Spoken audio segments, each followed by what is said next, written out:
Hello, my name is Joe Dockery. I'm a teacher in the Snoqualmie Valley School District at Mount Si High School. Snoqualmie is about, 30 minutes east of Seattle and nestled in the Cascade Mountain Range. I teach at Mount Si High School. We call it the Digital Media Academy. So I've been there for about 30 years and I get to teach a wonderful group of kids. What you're seeing right now is my website, and I have just tons of great material on this website that I'd like to offer you. So I teach video, animation, and computer graphics. And so I have, thousands of hours of video tutorials on things like, After Effects and how to use a DSLR camera. And today I'm going to be focusing on graphic design. And so we're going to be using this website right here, Painting with Photoshop. It's kind of a core of the lessons that I'm going to give you. So this is what it looks like, and it's a lot of fun. This is how I introduce my kids to Photoshop and to our Wacom tablets and drawing with a pen. So that's what we're going to be going over today. Now, in my class, I try to weave in as many real-world applications as possible. So my Intro to Digital Media students are right now working on designing logos for our brand new Black Student Union. So these are some of the examples of the artwork that they've been making. And the one on the right is a direct example of the lessons that I'm going to be giving you, where we put one image into another.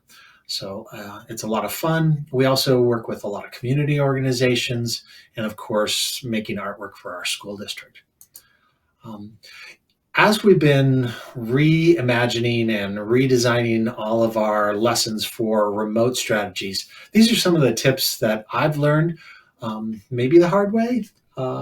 So learning how to break down those lessons into small chunks has been a great learning tool. Now, a lot of these are going to work no matter what, whether you're face-to-face or remote. They're going to work with your high flyers and the kids that struggle in your class. So these strategies are just good educational strategies. So break down those lessons into really small chunks. I've developed step-by-step video tutorials for all the lessons. If a kid isn't at school, or the new current excuse, instead of the dog ate my homework, it's the internet went down in the middle of class, they still have that lesson and they have access to it, and they can go back and watch that step-by-step video tutorial. So that's been really helpful. In every one of my lessons, I'm also including an example. This first semester was examples from me, and now this second semester I'm able to weave in tons and tons of student examples, so they can concretely see exactly where they should be going, but then get creative with how theirs looks. I've tried to weave in a ton of stuff that they can do right in their home, their backyard. I've seen most kids' backyards, around their house, their kitchen. We're using cell phones instead of the video cameras and DSLRs that we have at school. So we've learned a lot about how to take images and videos with our cell phones, which in a way is really good, because when they graduate from high school, this is what's going to be in their back pocket. So it's not a bad thing. I also try to weave in lots of opportunities for them to get off of their screen and make things. And I'll show you some of the examples in just a second. So get off screen as much as possible. Here's an example of that, actually. We've been using something new to me, was this concept of a choice board. So this was our animation unit. And I started off with asking them to watch a YouTube video, which of course is something that they're comfortable with. I asked them to pick. So they got to pick one of these 4 different YouTube videos, watch that, and then we had some small group discussions depending on which video that you watched. The next one was that time off screen. Okay, now let's take some time off screen and let's make something. We were making thaumatropes, we were making flip books, we were making zoetropes. So, old-fashioned animation techniques, and get that paper and pencil and scissors out and make something, which was something that the kids really enjoyed, getting some time off screen to make stuff.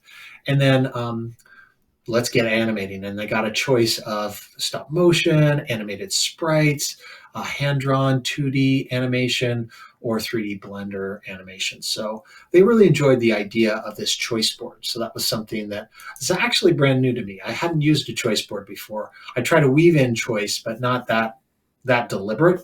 And I thought that was really helpful.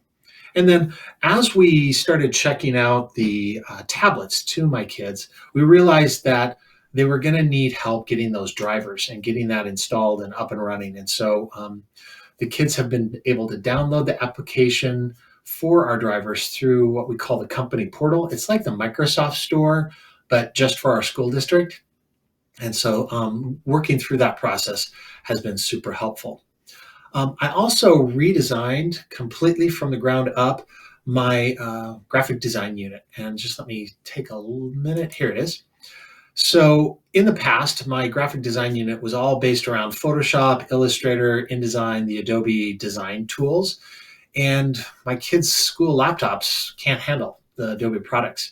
So we worked with the free online tool that Adobe's provided called Adobe Spark. And so this curriculum will, step your kids through graphic design. So we start with typography, and the kids go through and learn about font families and how to create type contrast.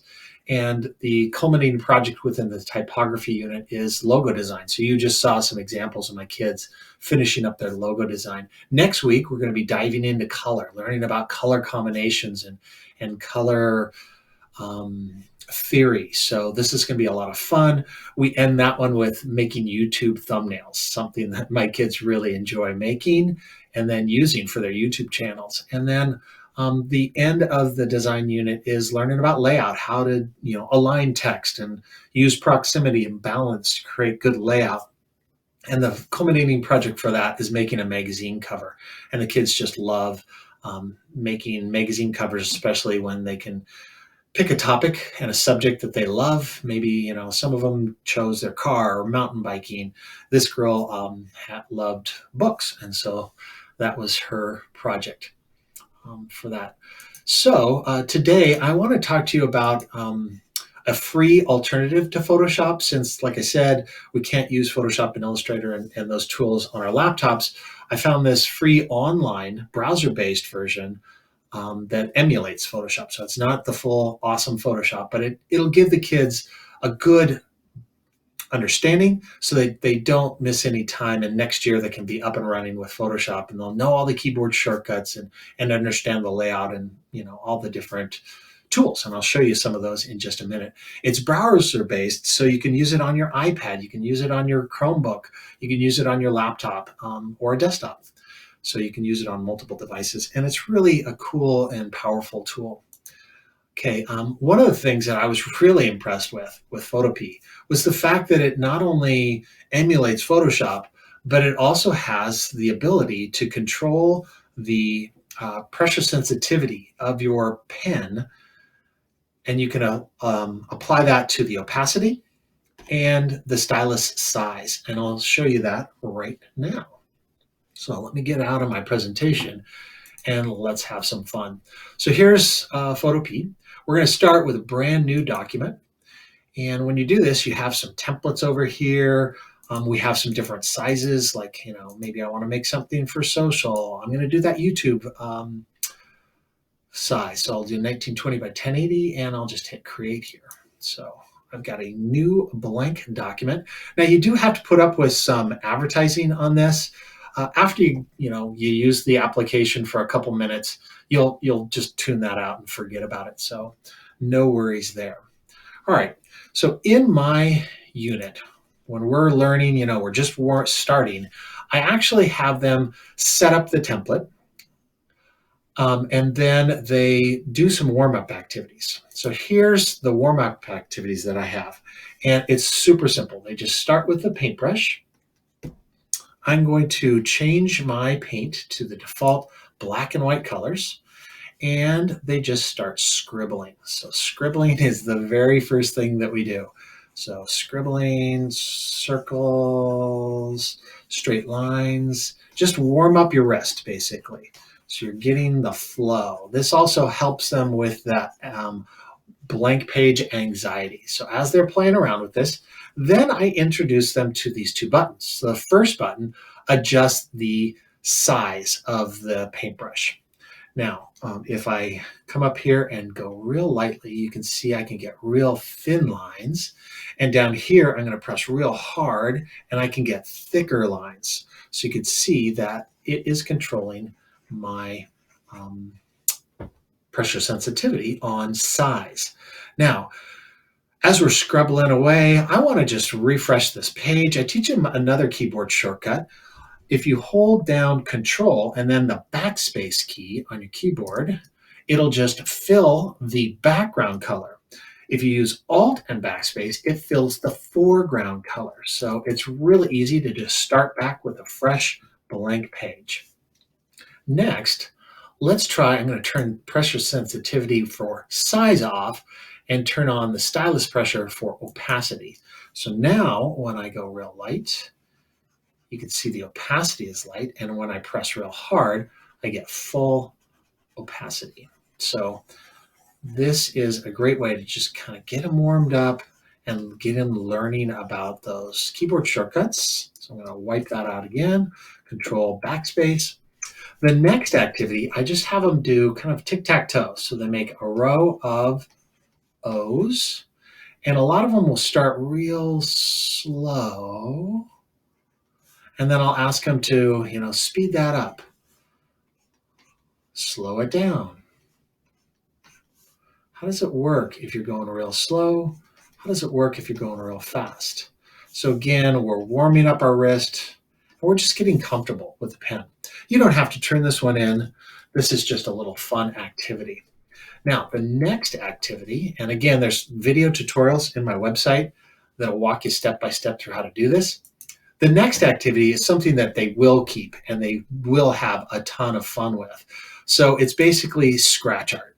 And I don't know about you, but it's a fond memory of mine from my childhood. And so what we're going to do is we're going to introduce them to adjustment layers. So down here at the bottom of your layer panel is your adjustment layers. I tell the kids the icon looks like a tuxedo cookie. I don't know if you've ever had one, but it's a cookie, and on one half is dark chocolate, and on the other half is that light chocolate. Oh my gosh, it is so tasty. I give extra credit if you bring in your own tuxedo cookies, although I guess now is probably not a good time to be sharing cookies. Okay, so that's the adjustment layer. So we come up here to our top adjustment layer, and we grab the gradient fill. So it starts with kind of a boring black and white gradient fill, but it's easy to add color to it. So we're just going to come up here to the gradient area, click on that, and we can start changing our color. So if I click here, actually, I like to double click. I'm going to choose, a red, hit OK. I'll come over here to this one. I'll choose a yellow. And I'm going to add another color stop. So if you just tap anywhere along the bottom here, you can add another color stop. And I'll double click on that one and I'll choose a blue. So I can slide that around. I can say, well, I want less blue and more yellow, so you can adjust these. And again, you're learning about gradients on this one. So I'm going to go ahead and hit OK. So I think that looks fine. So this is the color that we're going to scratch off and reveal. Now we're going to add another blank layer. So this is getting to teach them all these buttons down here. So so far we've learned adjustment layers. Now we just learned about the new layer button. So I've got a blank new layer, and I want to fill this with black because we're going to scratch it off and reveal the color underneath. So we've already learned the keyboard shortcut for filling foreground color and background color. Remember, was Control or Alt and backspace. To get one, it's hard for them to remember that at first, which one is which. And it's really easy. It's non-destructive. You just hit the other one and boom, it's filled. So this time, instead of using the paintbrush, we're going to be using the eraser tool. So I'm going to grab the eraser tool and come over here and just start to scribble. So they can do, doodles. A lot of my kids love doodling. In fact, it seems like anytime I'm talking to them, if I look down, they're usually doodling. So let's lean into it and have some fun with that doodling. Or they can draw something realistic. So they can have some fun. Draw a little, I don't know, little house. So, and if they don't like what they've done, it's real easy to just fill that back in and start over again. So I like to start off with these, no stress. It could be anything. You turn it in, you get credit. As long as you've scratched something off, you're golden. So this is a real fun one. Then they take this to the next level. So the scratch art, the last scratch art piece, I'm just going to leave this one up. We'll start a new one, but this time we're going to start with a photograph. So I have them go get a photograph either online or use their own. Actually, that's not what I wanted. I'm just going to close this down and we'll not save it. We'll open this back up. So this could be, I don't know, let's say you're really into snowboarding or you're into cooking. You could start with a souffle or something like that. I've got a flower here I'm just going to play around with. So you take your image, you add a new blank adjustment layer, just like we did over the gradient. And we're going to fill that with black. Now, the key is I want to scratch this off in the direction of the flower. Well, I can't see the flower. So if you come over here to your fill, your opacity, or your fill, actually, either one would work, but I'm going to adjust the opacity, and you just dial this down, say 80, 85. You'll still see the image below. So now as I scratch, I'm able to scratch and reveal off the sunflower underneath. Now, what I coach my kids on is as you're scratching off, remember you can adjust the size of your paintbrush. I don't know if I've talked to you about that yet. So this is when I might introduce the size of your paintbrush. To adjust the size of your paintbrush, you can use the bracket keys. They're right next to P on the keyboard. So I'm doing the right bracket key right now, and it gets the paintbrush bigger. And the left bracket key gets the paintbrush smaller. So oftentimes we'll make our paintbrush pretty small when we're doing this. And you want to scratch in the direction of the flows. For example, I'm doing this in the direction of the leaves. You don't want to just scribble in here, or it wouldn't make sense to go this direction. If the kids mess up, again, it's super easy, super non-destructive. You just fill it back in with that Control or Alt and backspace, and then you start again. So this is one of my kids' favorite activities. Let me show you some of their examples in the scratch art down here. So here's a really cool example of an owl, and you can see how by scratching in the direction of the feathers, it's made it so much more interesting and rich. This is one of those projects that I see on their social media and that I see them, sharing with their friends and family. It's just a really cool example of something that's going to build their confidence because it's got that photograph underneath it. They don't have to be this amazing artist. All they have to do is reveal part of the photograph underneath it. So they get to pick things like their TARDIS. I've got some examples in here that are a little rough. So this is one of those examples that I'm like, okay, I think you might have scratched a little too much. You didn't scratch in the direction of the flower. So this is kind of a good example of how you can maybe go a little too far with that. Here's an example of the doodling. They were just doodling, having fun, doing some crazy shapes and patterns in the corners, and then they started making things that were realistic. So again, in this website, you can go in and take a look at all these examples and share them with your kids. And you can tell where I teach just outside of Seattle. So that's scratch art. And I usually take 2 days for that.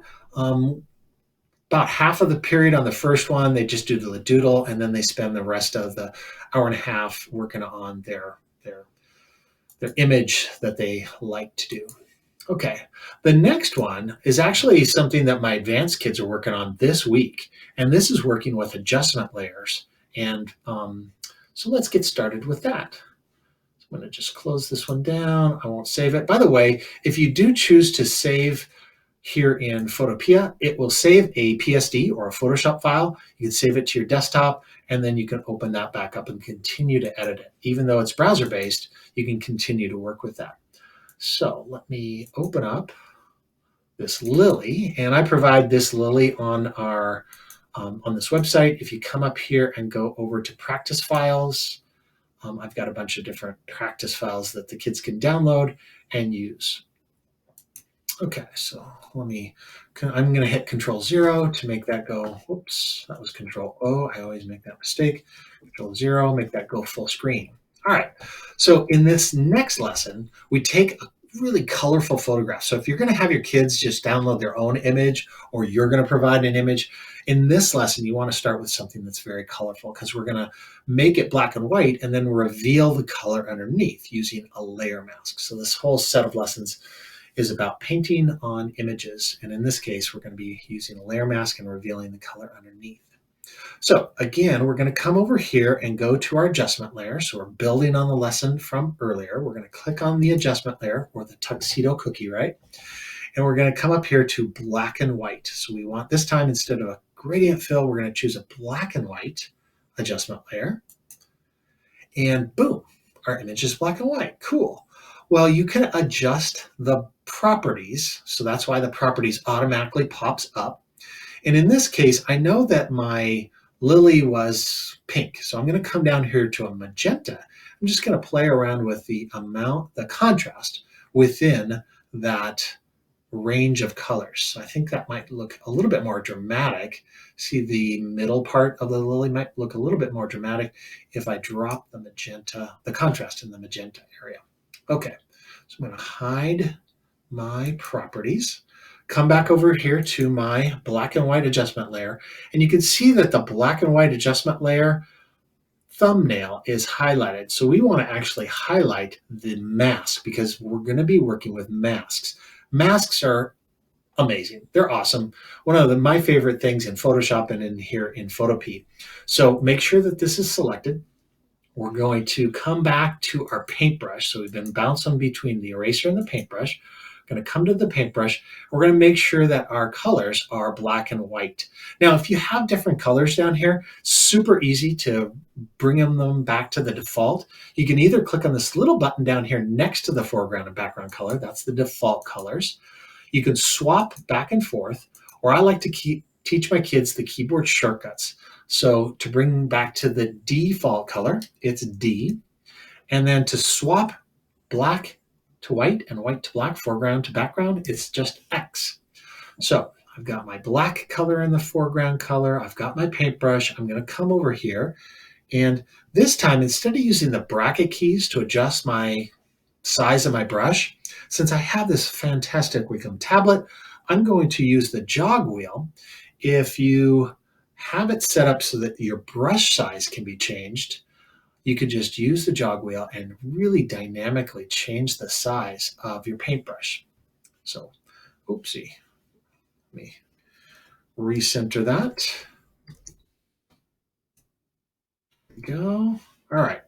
So, oh my gosh. Sorry about that. There we go. All right. So with the adjustment layer selected, we're going to come over here and we're going to start painting off the color. Now, in this case, what I usually do is I turn off the size pressure sensitivity, but I make sure that the pressure controls for opacity are turned on. And that way, the center of my feathers, the center of my flower, I can press real hard and totally reveal all the color there.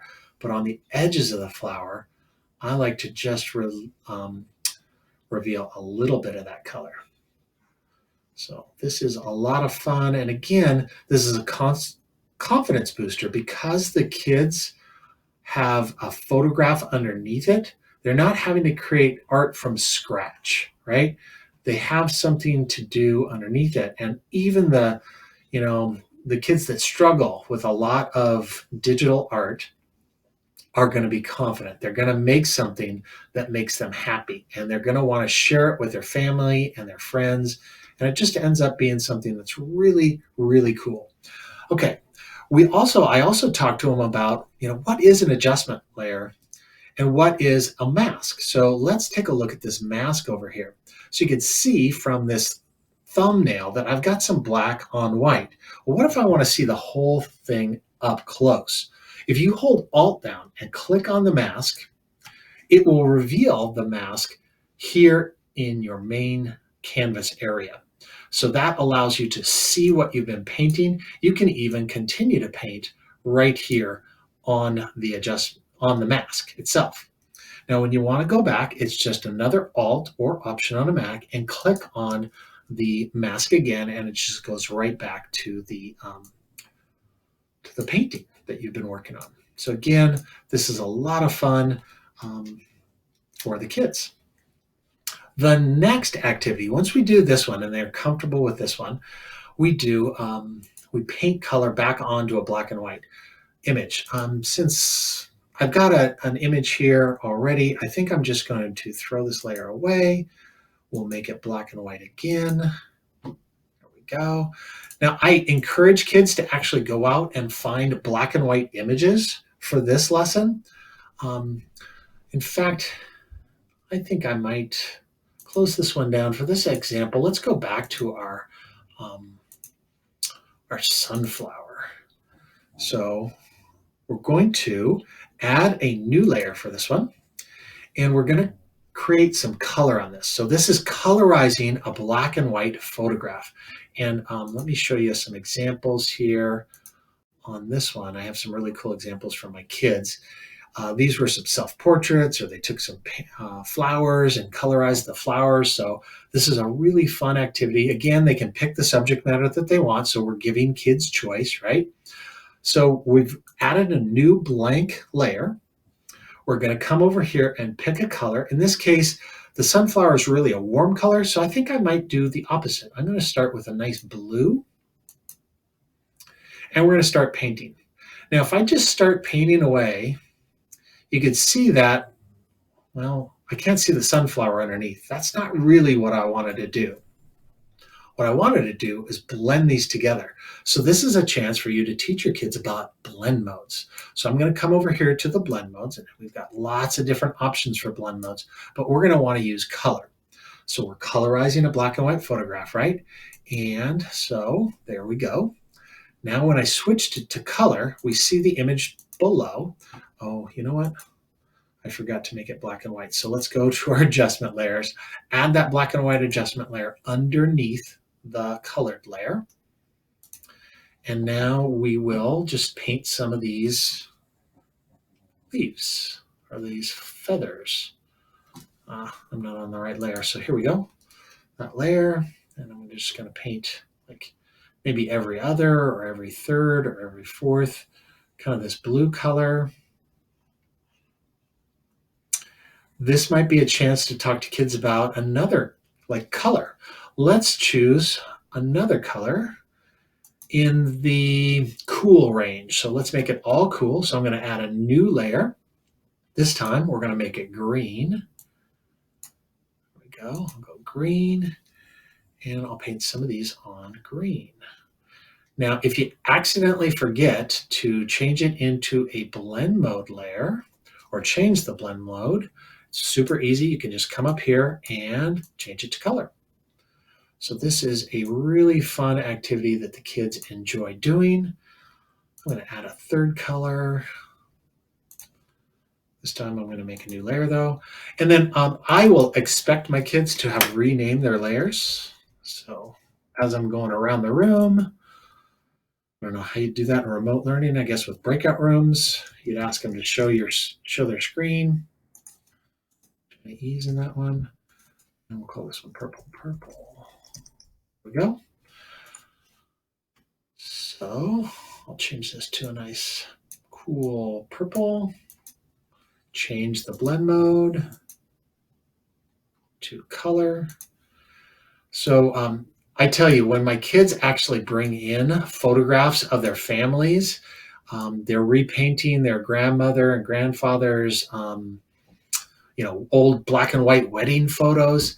man, those make for some really, really great projects. So anytime the kids could do something that is real world for a real person, you're going to make projects that have a lasting impact. So I'm just doing this super fast. You can see how fun this would be. So this is just painting on different layers. The last one, I think I've run out of time. So the last one on this is really playing around with depth of field. And in this case, they apply a blur filter, a Gaussian blur filter, and they paint that filter off so that the flower is in nice sharp focus and the background is in um, out of focus. But again, you can use any filter. Have them get creative. Have them do the lesson first so that they end up with the depth of field example and then say, go crazy. On the next time for this next period, I want you to play with whatever filter makes you happy and then adjust that. So I really enjoyed talking to you today. I just want to encourage you to play around with my lessons, have your kids, get crazy with these things, and then send some of your examples to me. If you go to my website, at the bottom of my website, no, I guess it's at the top. Yeah, I've got my phone number, I've got my email, I've got my Twitter account. So, that's my old phone number. We just moved into a brand new high school, so I'll fix that for you. Don't call me today. I've enjoyed talking to you today, and I would love to see your student examples. So send those over to me.